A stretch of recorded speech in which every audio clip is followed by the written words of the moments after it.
Hello বন্ধুরা, কেমন আছো তোমরা সবাই? আশা করছি তোমরা সবাই অনেক ভালো আছো। কুটুনিদি ব্লগিং চ্যানেলে তোমাদের সকলকে জানাই স্বাগত। তো আজ ছিল শ্রাবণ মাসের তৃতীয় সোমবার, আর এই তৃতীয় সোমবারে আমি কিভাবে বাড়িতে বসে এই শ্রাবণ মাসের তৃতীয় সোমবার পালন করলাম, চলো সেটাই তোমার সাথে আমি শেয়ার করে নিই। তো প্রথমে দেখো, এখানে আমি নিয়ে নিয়েছি চন্দন বাটা, আর এরপর চন্দনটা দিয়ে খুব ভালোভাবে আমি এখানে কিন্তু ওম লিখে নিলাম।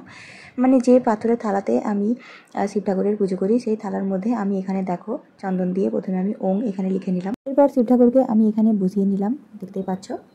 এখন দেখো আমি এখানে নিয়ে নিয়েছি মধু, আর এরপরে এই মধুটা দিয়ে আমি কিন্তু শিব ঠাকুরকে খুব ভালোভাবে মাখিয়ে নিচ্ছিলাম। এরপর জল দিয়ে আমি শিব ঠাকুরকে কিন্তু স্নান করিয়ে নেবো। এরপর দেখো আমি এখানে নিয়ে নিয়েছি ঘি, এরপরে ঘি দিয়ে কিন্তু আমি খুব ভালো করে শিব ঠাকুরকে আবারও মাখিয়ে নেবো, মানে স্নান করিয়ে নেবো। এরপর জল দিয়ে খুব সুন্দর করে আমি কিন্তু শিব ঠাকুরকে স্নান করিয়ে নেবো। এরপর আমি এখানে নিয়ে নিয়েছি চন্দন বাটা, এরপর এই চন্দন বাটাটাকেও আমি কিন্তু শিব ঠাকুরের গায়ে খুব ভালোভাবে মাখিয়ে নেবো। এরপর জল দিয়ে খুব সুন্দর করে আমি শিব ঠাকুরকে স্নান করিয়ে নেবো।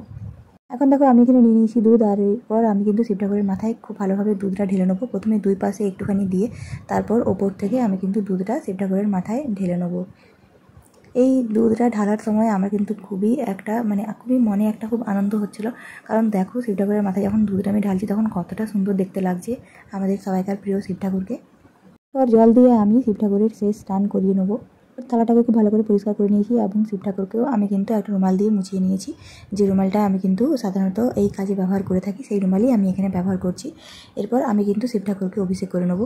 এক্ষেত্রে প্রথমে ওম নমঃ শিবায় একবার বলে নেবো, তারপর মৃত্যুঞ্জয় মন্ত্রটা আমি এখানে 11 বার পাঠ করব। তো প্রথমে আমি দেখো এখানে দুর্বা ঘাস দিয়ে আমি শিব ঠাকুরকে বরণ করে নেবো। প্রথমে আমি একটা রেখে নিয়েছি এখানে পান পাতা, আমি মাথায় একটা সাদা ফুল দিয়ে দিলাম এবং মৃত্যুঞ্জয় মন্ত্রটা আমি কিন্তু এখন জপ করছিলাম। প্রত্যেকটা জিনিস আমি শিব ঠাকুরকে অর্পণ করছিলাম এবং মৃত্যুঞ্জয় মন্ত্রটা আমি কিন্তু জপ করছিলাম। শিব ঠাকুরের পছন্দের বেলপাতা এবং আকন্দ ফুল আমি শিব ঠাকুরকে এখানে দিয়ে নিচ্ছি। এরপর দেখো এখানে আমি শিব ঠাকুরকে এখন পরিয়ে দেবো রুদ্রাক্ষের মালাটা। এই রুদ্রাক্ষের মালাটা কিন্তু আমার ভগবান সবসময় পরেই থাকেন।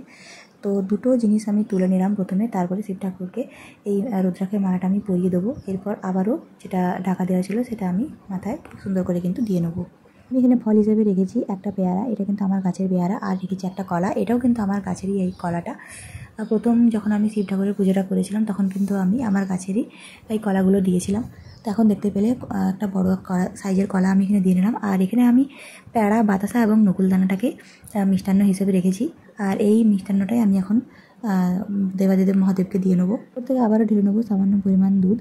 তো আজকে আমার এই পুজোটা তোমাদের কেমন লাগলো তোমরা কিন্তু অবশ্যই আমাকে কমেন্ট করে জানিও। ভিডিওটা ভালো লেগে থাকলে চ্যানেলটিকে লাইক, সাবস্ক্রাইব, শেয়ার করতে কিন্তু একদম ভুলো না। এরপর দেখো আমি এখানে দিয়ে নিয়েছি একটা প্রদীপ। এরপর প্রদীপ দিয়ে খুব ভালোভাবে আমি কিন্তু আরতি করে নেবো। আরতি করার সময় কিন্তু আমি দাঁড়িয়ে দাঁড়িয়ে আরতি করেছি। এরপর আমি এখানে নিয়ে নিয়েছি ধূপ। ধূপ দেখিয়ে আমি কিন্তু আমার পুজোটাকে এখানে আমি শেষ করলাম। এরপর আমি শাঁখ বাজিয়ে আমার পুজোটাকে আমি আরোই ভালো করে সম্পন্ন করলাম। আর যেহেতু সোমবারের শিবের পুজো ছিল এবং ছিল তার সাথে ঝুলন পূর্ণিমা, তো তাই আমি ভাবলাম যে আজকে এই ঝুলনটাকে সাজালে কীরকম হয়। তো প্রত্যেক বছর ঝুলন পূর্ণিমা উপলক্ষে আমি কিন্তু আমার বাড়িতে ছোট্ট করে হলেও ঝুলন করি। এটা আমি একদমই ছোটোবেলা থেকে করে আসছি। যখন থেকে আমি জানতে পেরেছি যে ঝুলন পূর্ণিমাতে এরকম ছোটো ছোটো টাইপের পুতুল দিয়ে সাজানো হয়, তখন থেকে আমি কিন্তু এই জিনিসটা করে এসেছি। আর জানি না কারণ এটা আমার করতে এত ভালো লাগে যে কিছু বলার নেই।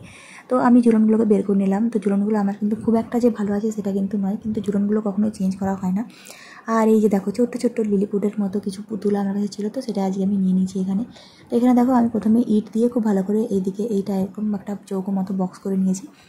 তো আমার বাড়িতে যেহেতু সেরকম টাইপের কোনো জায়গা থাকে না এই ঝুলনগুলোকে করার, তো তাই জন্য আমি কিন্তু এখানে এই ছাদে আমি ঝুলনটাকে তৈরি করেছি। প্রথমে আমি দেখো একটা বালির একটা স্তর আমি এখানে করে নিলাম। তো যা কিছু ছিল এখানে বড় বড় পাথরগুলো ছিল সেগুলোকে আমি বেছে ফেলে দিয়েছি, আর যা কিছু ছিল মানে তোমার কোনো কাঠের টুকরো বা ছিল সেগুলোকে আমি এখানে কিন্তু ফেলে দিয়েছি। এবার আমি এখানে নিয়ে নিয়েছি কিছুটা পরিমাণ একদমই অরিজিনাল গাছ, আর এই গাছগুলোকে আমি এখন এতে মানে এই বালিটার উপরে খুব ভালোভাবে পুঁতে দেবো।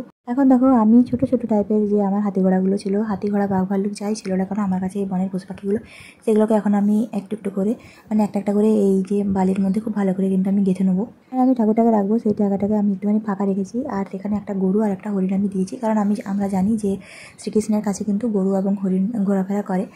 আর এখানে দেখো জঙ্গলের মধ্যে আমি প্রত্যেক বছরই একটাই থিম করি, সেটা হলো জঙ্গলের মধ্যে গাছপালা, পশু পাখি, আর পশু পাখিরা জঙ্গলের মধ্যে খুব ভালোভাবে স্বচ্ছন্দে ঘুরে বেড়াচ্ছে। আমি জানি না বাস্তবে তারা কতটা ঘুরে বেড়াচ্ছে, কিন্তু আমার এই ঝুলনের মধ্যে দিয়ে আমি জঙ্গল মানে সেফ জঙ্গল এটাকে আমি দেখাতে চেয়েছি। তো এখানে আমি দেখো একটা ট্রাফিক সিগন্যাল দিয়ে দিয়েছি, যাতে কিনা এই বনের পশু পাখিরা সবাই ট্রাফিক সিগন্যাল নিয়ম মেনে চলে। আর এটাকে নিয়ন্ত্রণ করছে কিন্তু আমাদের সিংহ মহারাজ।